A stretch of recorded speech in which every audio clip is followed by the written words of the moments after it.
Now, when I make something during a video that's just too pretty to hold off till the end to show, you do what I'm doing now and you redo your intro. Hi guys, thanks for joining me. If you're new here, I'm Marilyn, and if you're returning, thanks so much for coming back. So in today's tutorial, I'm going to show you how I stitched out this design on my SmartStitch multi-needle machine. After that, I'll show you how I added the bling to it.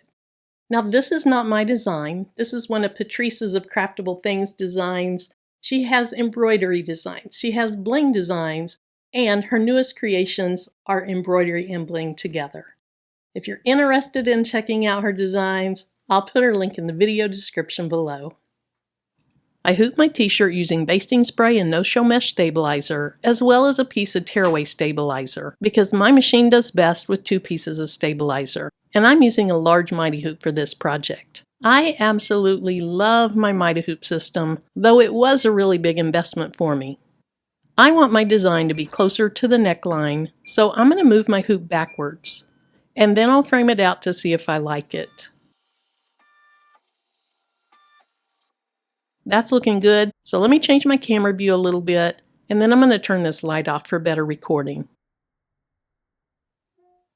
This first stitch is a placement or position stitch that will show me where to put my applique fabric.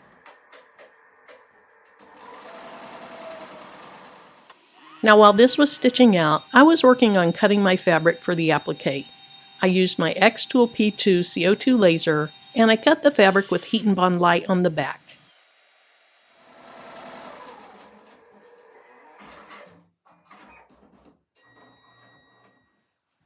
Next, I'll remove the hoop from the machine and iron on the applique fabric using a little mini iron.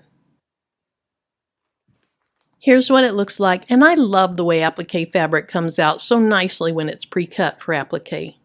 And because I ironed it down, I can skip over what would be the next stitch in the design, and that's the tack down or material stitch. I can go right to the satin border stitch. Now I was a little nervous about doing the satin border stitch because when I was using this needle position with this bright pink thread last time, the thread kept shredding and I had to re-thread the needle at least 4 times.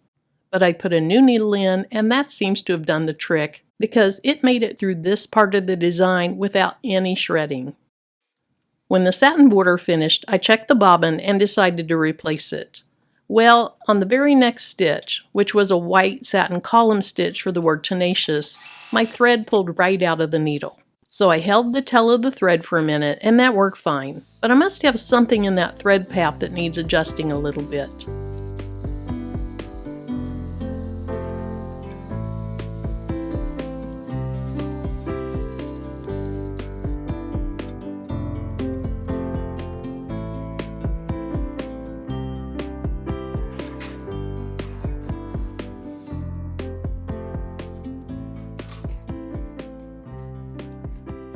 It looks so good right now, but we'll add some rhinestones and really take it up a notch.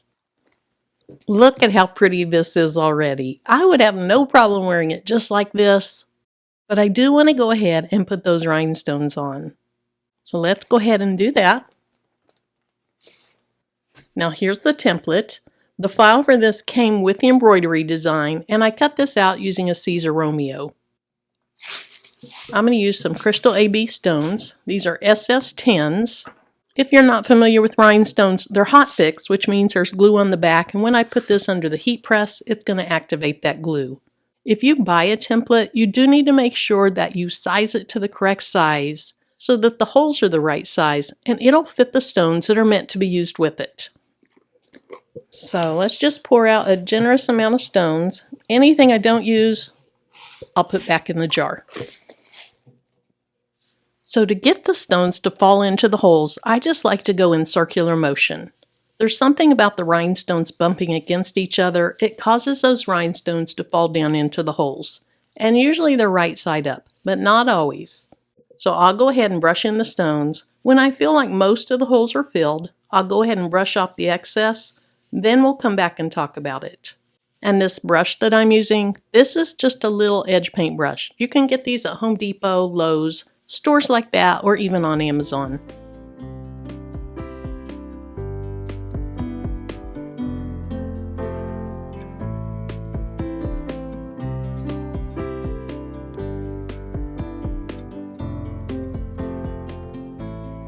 So you can see most of the holes are filled in. So here's what I need to look for. I need to look for extra stones.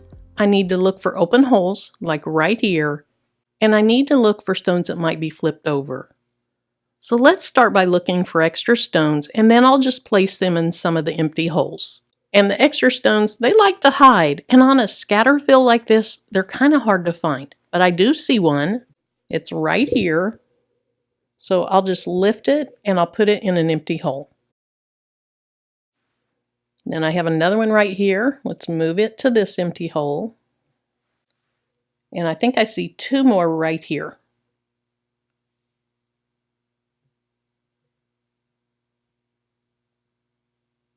Now, do I have any other empty holes?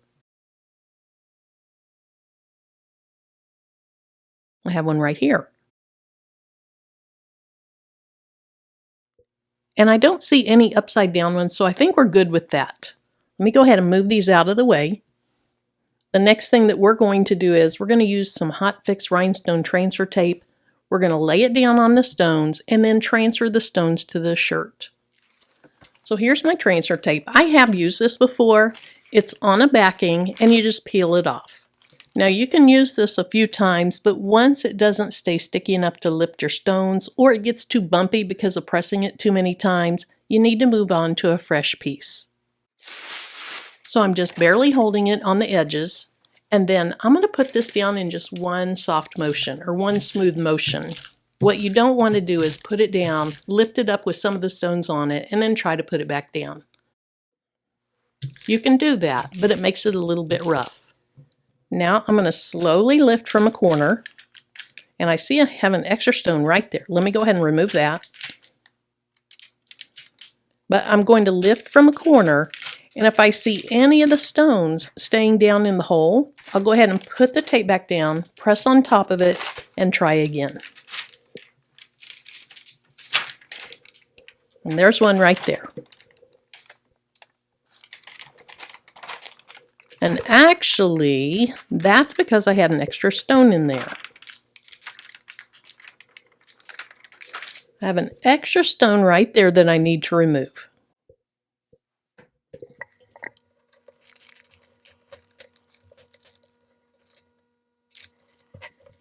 Now, having all the extra tape outside that flock, it makes it a little harder to lift the tape. So ideally, your transfer tape would be a little bit larger than the flock, or a little bit larger than the holes in the flock, but not too much larger. So let's go ahead and bring the shirt back, and then the words on the shirt, they're going to act like puzzle pieces. They're going to help me put the rhinestones exactly where they need to go. Now I do still have the stabilizer on back. I'll cut away the excess stabilizer later.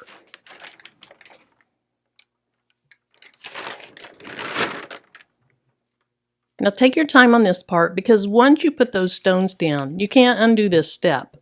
So I'm looking to see if I have about equal space above the Taurus word and below the Taurus word before getting to the rhinestones. I'm also looking at the spacing from left to right.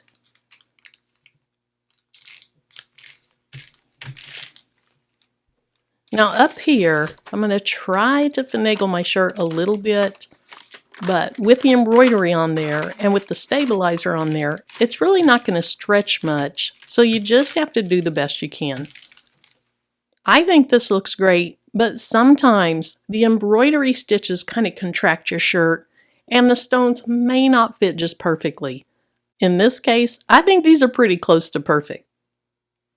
The next step is to go ahead and press this at 350 degrees, and I'm going to press it for 15 seconds.